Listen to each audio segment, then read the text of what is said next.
Today on 8-Star Anime, Mysterious Girlfriend X, Part 2. You know what? I'm okay with this. All right. Ladies and gentlemen, I'm Chris Brown. And I'm the guy with the cutlery. And this is Dave Fleshman. And we just got finished doing episodes 4 through... 7. Yeah, 7. I need to learn how to count. And Counting you had, the addition part was a problem. So, fantastic show so far since our beginnings. I really enjoyed this anime. I enjoyed it the first time I watched it. I'm enjoying it the second time I watched it. The only thing for me that could actually make this anime any better is if they were in their 20s. Probably. But I think the charm, I guess the charm to a degree is the fact that this is during the adolescent phase where they're not quite sure where to really go with their relationship. I get tired of the high school aspect of anime, and it is like trope number 1. Yeah. I get it. If they're in school, it's youth. If it's youth, it's fun, and I get that. But I just get tired of it sometimes. But realistically, in the way this anime uses that to its advantage, because you're not going to get uber fan service. They're kids. Their romance is based on friendship and a desire for that romance, not necessarily what they can do with or to each other. That is true. So, I mean, I do remember watching it the first time going, wow, this would have been a lot better as a PG-13, and then I thought, well, you know, then it would have took a little bit from the story. It might have. We've seen series. We forgot to do one thing. What's up? Turn off the air conditioning so the crowd can actually hear us. Fair enough. I'm pretty sure they can hear us. I don't think we were that quiet. But now it's like eerie. I know. It's like, it's all about you, Chris Brown. God, it just got awkward. Not yet. But it can. Anyways, in these 4 episodes, we get... I'm totally not going to do that, so don't worry. No, that was what the hell, no. We get more of everyday shenanigans, more awkwardness between the couple that's not normal in a traditional relationship, you would see. Well, some things are. We also have the addition of, realistically, a third main character. Yes. Oka kind of inserts herself into their relationship. Now, granted, it's kind of funny because 3 of them know each one of them is in a relationship with somebody. The only person who actually is kind of out of it is Uno. Uko's boyfriend. Yeah, Oka's boyfriend. And so... Well, he knows that the 2 main characters are in a relationship. He just doesn't... Yeah, he does. No, he doesn't. Yeah, he does. No, the entire time... He's all like, you've got a girlfriend. They did that in the early... He questions it. He just doesn't go on about it. He didn't go on about it. Like, he doesn't know exactly who he's dating, nor does he actually pursue to actually find out. Because he doesn't care. No. He knows he's in a relationship, and that's all he needs to know. So, in this particular set of episodes, especially with episode 4 going in, we watch Oka kind of, like I said, insert herself into the story as more of a main player. But unlike traditional anime where she might be chasing the boy, this time she's chasing a relationship with Urube. She does explain why, but we won't get into too much detail. It's not romantic. It's not romantic. It's just that it does make sense for the relationships that they have going on without any conflicts.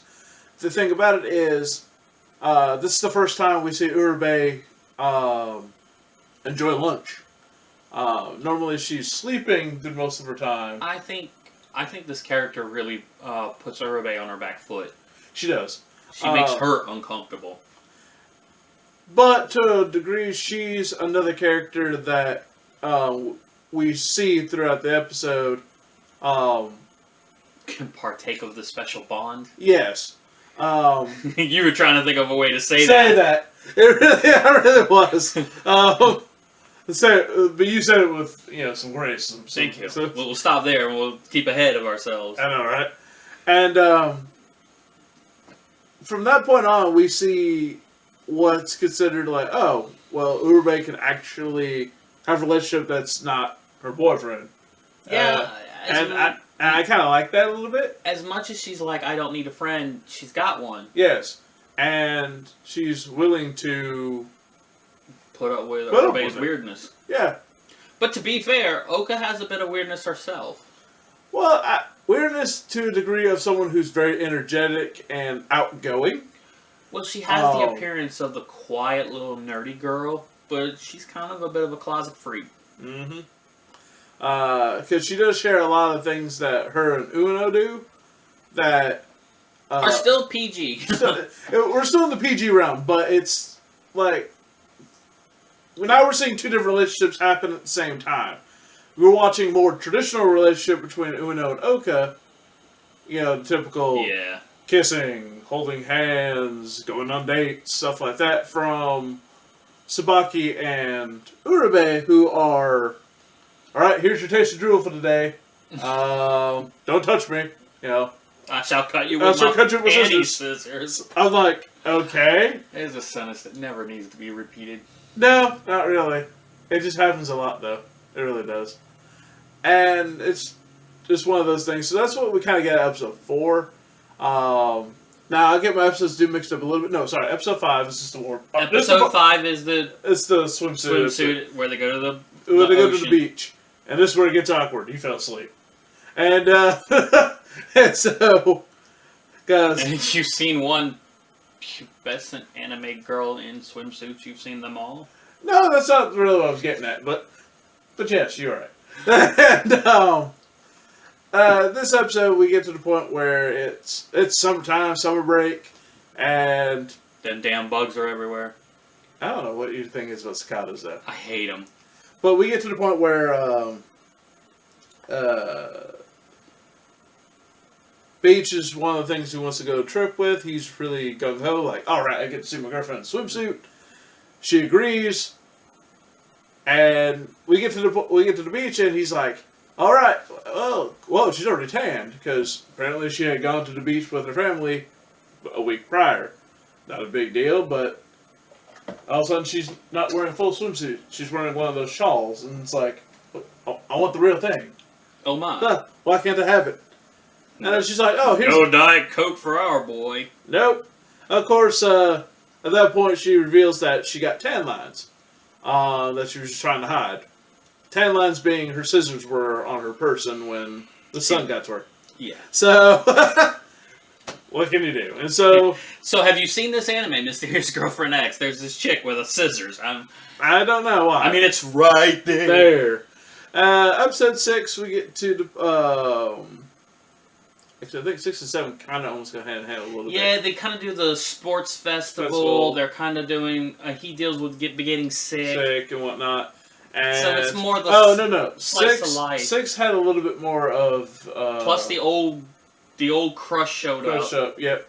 That was kind of a major bit in episode 6, was the old Crush shows up, and they have a normal conversation, nothing huge, nothing major. But she invites him to go hang out, go to cafe. Reminisce. He decides better of it, and, well, they kind of have this moment where she's like, you know, Urabe shows up.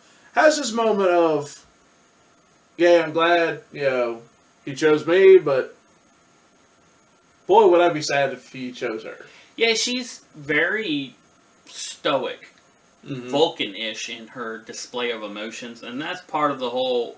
The drool says things that this bond says things that we can't say with our words because she has no knowledge on how to express her feelings. She gets embarrassed a lot more easily than one would expect. She just has no outward appearance of it. She doesn't do the blushing. She doesn't do the weird anime trope of overreacting or smacking people. Nah. So this is the only way that you find out how each one of them is feeling by showing the drool. Yeah, and she doesn't always do it to others. Sometimes, like sometimes Oka does it to her, grabs her face, and and then she's like, "Hey, you're kind of flush. Are you embarrassed?" It's like one of those moments. But that was kind of one of the major things you took out from episode 6. To be fair, I have everyday random regular BS. Yeah, I mean, 6 and 7 were really kind of character development, slice of life comedy and drama, and to me, it's the best part of this anime. I mean, with that, I look at it and say, this is what it's really appealing. You know, we get some of the funny bits and some of all the real comedy to it at first, and then we're like, okay, we got that out of the way. Now we get to the heart, the meat of. But don't worry, the weirdness will never go below 6. Nah, it will never. So, ladies and gentlemen, let's go ahead and get to our scoring portion of this real quick. So, the visuals. To be honest, I really can't change much from the visuals. I don't exactly remember what I gave it the first time. But I'm pretty sure it was a 1. I'm going to give it a 2 because I still like the dream sequences and the fantasy thing and how they kind of changed the anime. I also like how, this is going to sound dumb, but I love how the sister is so classically late 80s anime style. Yeah. Where everybody else is starting to shift into the new 2000 or late 90s. Yeah. And it's kind of funny because I like that moment when he comes in, he's got that grin on his face. She's just like, what is wrong with you? And he's like, nothing's wrong. Nothing at all. So. But she kind of has to play like this very straight. You're talking about this big sister being the big mom. sister kind of being the mom character, and so at least somebody has to to help move things along a little bit. Keep a little bit of normalcy for the rest of the crowd to join in. But yeah, visually I love this style, and I think they do a lot of good fun things. Yep. So then we head to the audio. I really don't think the audio in this series is anything to write home about. No. It does its job. It's a 1. Yes, right in the middle. I mean, nothing more you can really say about that.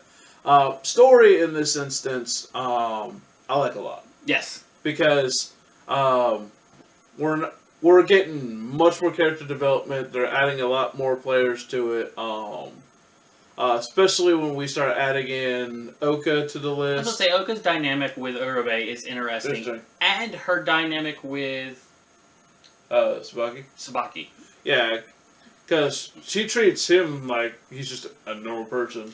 And yeah, I mean, she almost approaches him like a little brother. Yes. Which is odd. It is a little odd, but I think it's kind of funny because she's like... Well, she knows him. Yes. From his best friend, Uno. Uno? Mm-hmm. Uno. 1 card left. Ueno. But no, it's...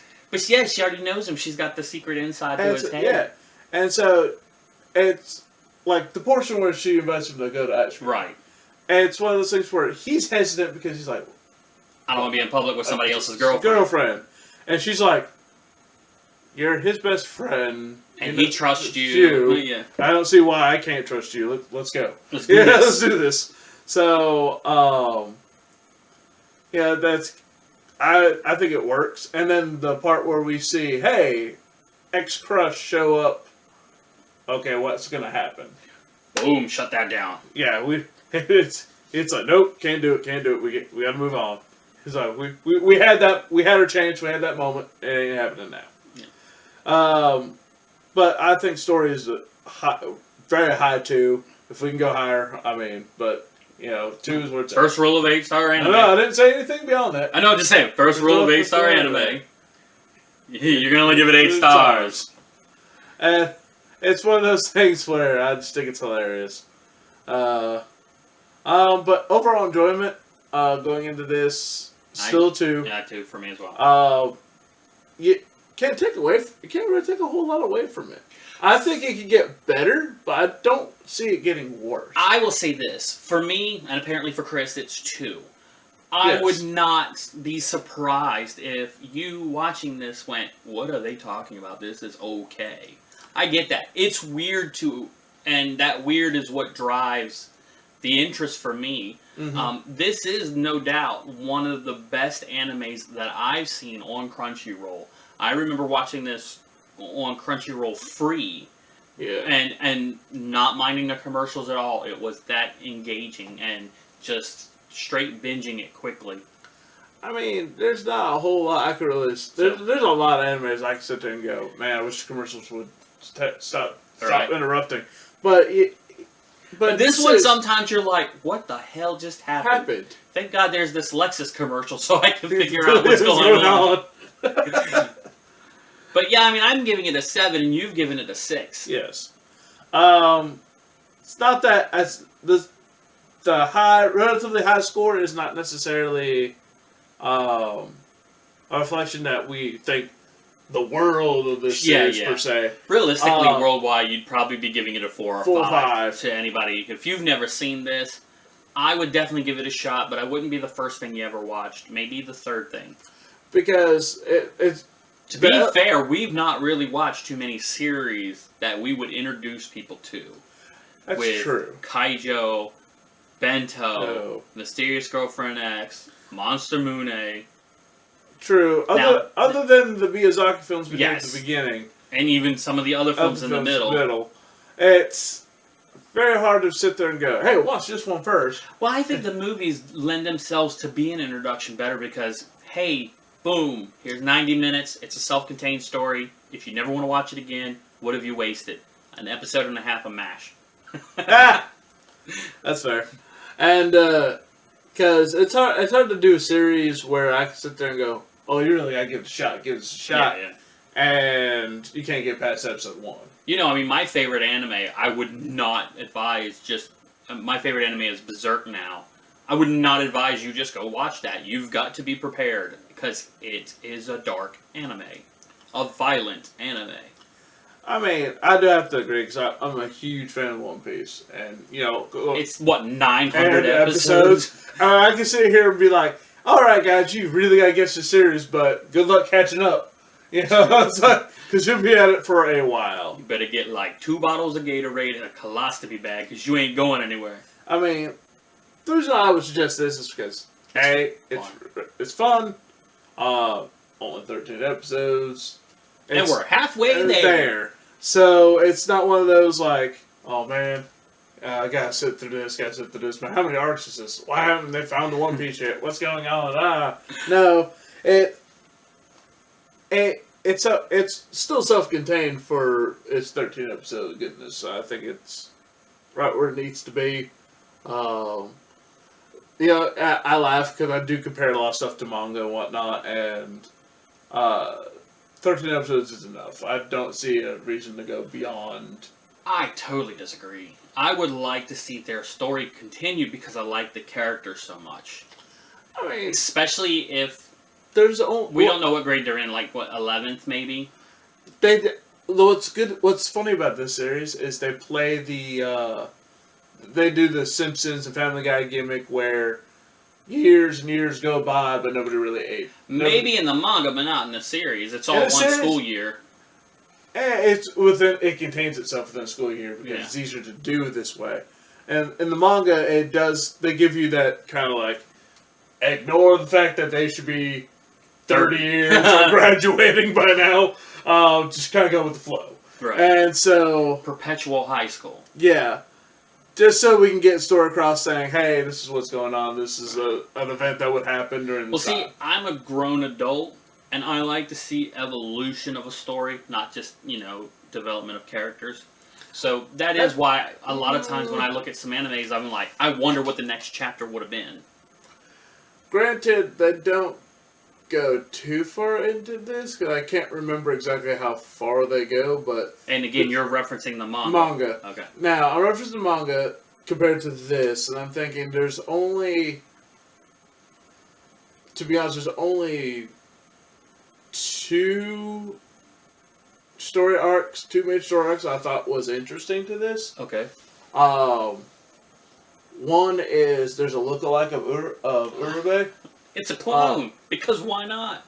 They kind of mention it briefly in this series, and we'll get to it in our next bit. And trust me, I think you'll like it. But they go beyond in the manga where they actually meet, which is a huge big deal. So we get the kind of the Prince and the Pauper type deal. Gotcha. And I think that's a huge story arc, as well as